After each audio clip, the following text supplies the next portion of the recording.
Wow. Alright, episode 7 of Ahsoka has dropped on Disney+.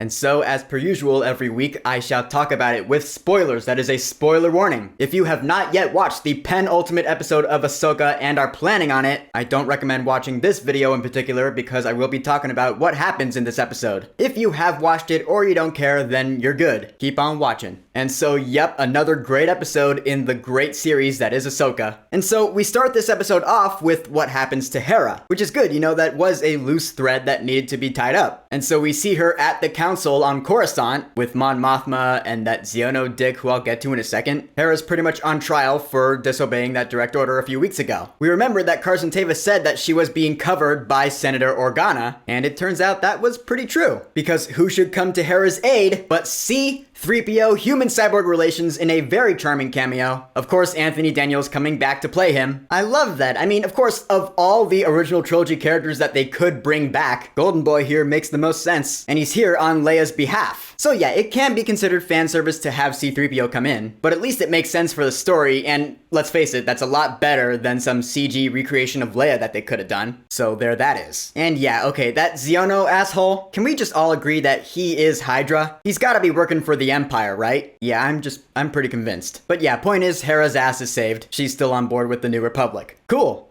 Now for the meat of this episode, the reunion. So like we know, Ahsoka and Huyang, they're on their way to Peridia, and we see Ahsoka training with a hologram recording of Clone Wars era Anakin Skywalker, what will most likely be Hayden Christensen's final appearance in this series. But that was unexpected. That was pretty cool to see. Also pretty cool of that recording to drop an Asajj Ventress name drop. That was unexpected. That was shameless fan service. So eventually we make it to Peridia, which begs the question, why the doubt? We remember a couple of weeks ago, Ahsoka was like, yeah, they could take us anywhere. We don't know where we're going for sure. Yeah, why do that at all? Why throw us for a loop if you're just gonna go right where we want to go? Just to fuck with us? I don't know. And there is a pretty cool dogfight in the minefield. Meanwhile, we get the continuation of our reunion of Sabine Wren and Ezra Bridger. I still can't believe we found him. Although I do want to know what exactly happened right after the moments of the Rebels finale. Like, how did Ezra end up with these rock lobster people anyway? I don't know if we'll ever get those answers, but I guess it's irrelevant. And I do love how Ezra needs to get caught up to speed on everything that happened after the Rebels finale. That includes the whole original trilogy bit, you know, the Empire being defeated, the Emperor dying. That's great. That is a detail that could have been easily overlooked, but it was something I thought of, so I'm glad they addressed it. And then he learns that Hera is running a fleet,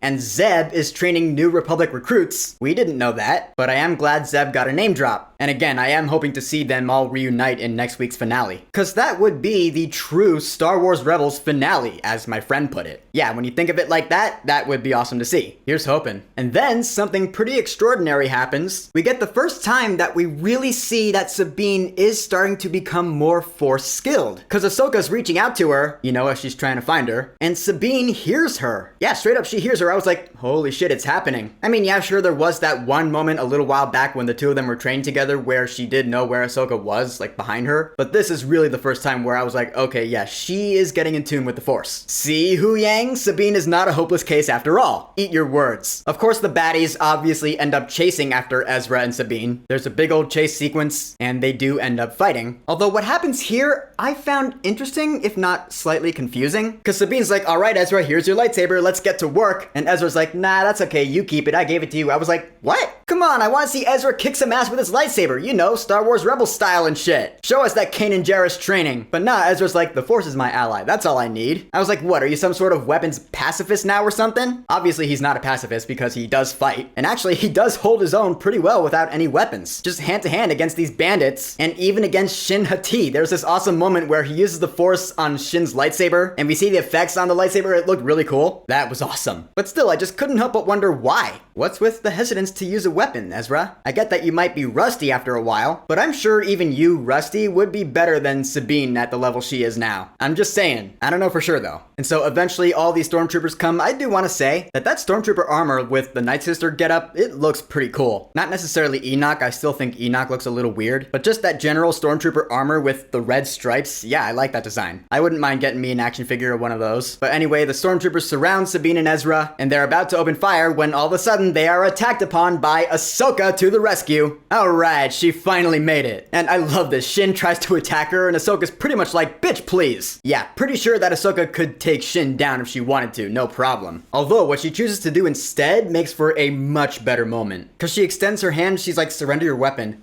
I can help you. And yeah, you do see that Shin is conflicted inside. I'll admit that Shin, to me, has been a semi-interesting character throughout this entire series. She hasn't been the one where I was like, holy shit, what's Shin gonna do? She was just pretty much the baddie apprentice. Not completely boring, but not the highlight of the series. But I will say, if Shin Hati does end up making a turn to the light side at the end of all this, that would make her more interesting to me. Cause that would provide her character with depth and development. I don't know, I don't want to say that I hope that happens. Right now, it's still up in the air for her. And besides, she does decide to run off instead, refusing Ahsoka's advances for now. So, alright. And I love what happens here where Sabine was like, I thought you were dead. And Ahsoka, showing more emotion now than she has this entire season, is like, what, you thought I'd miss this reunion? And she goes in for a hug with Ezra, and I was like, yeah. Great for Ezra to be reunited with Fulcrum. And Ezra says we might be going home after all. Now, I don't know how, since the Purgils are gone, unless we commandeer the Eye of Sion, which will probably end up happening, but we will see what happens in next week's finale. And I want to wrap up this video by talking about what we see with Thrawn in this episode. Cause really, just like last week, all he really does is talk, but we see how much of a master tactician he is. Cause this episode had a lot of victories for the good guys, and Thrawn is just keeping his cool, cause he's like, don't worry, the cargo is almost all packed. Which yeah, of course, I wonder, what is this cargo? I have no idea, I don't even know where to begin. Although if I had to guess, whatever it is,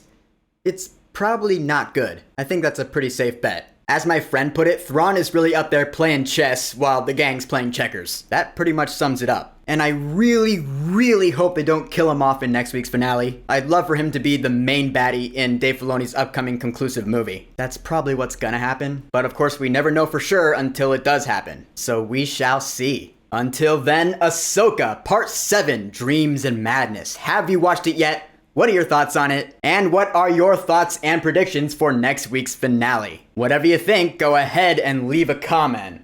And of course, thank you for subscribing. Peace!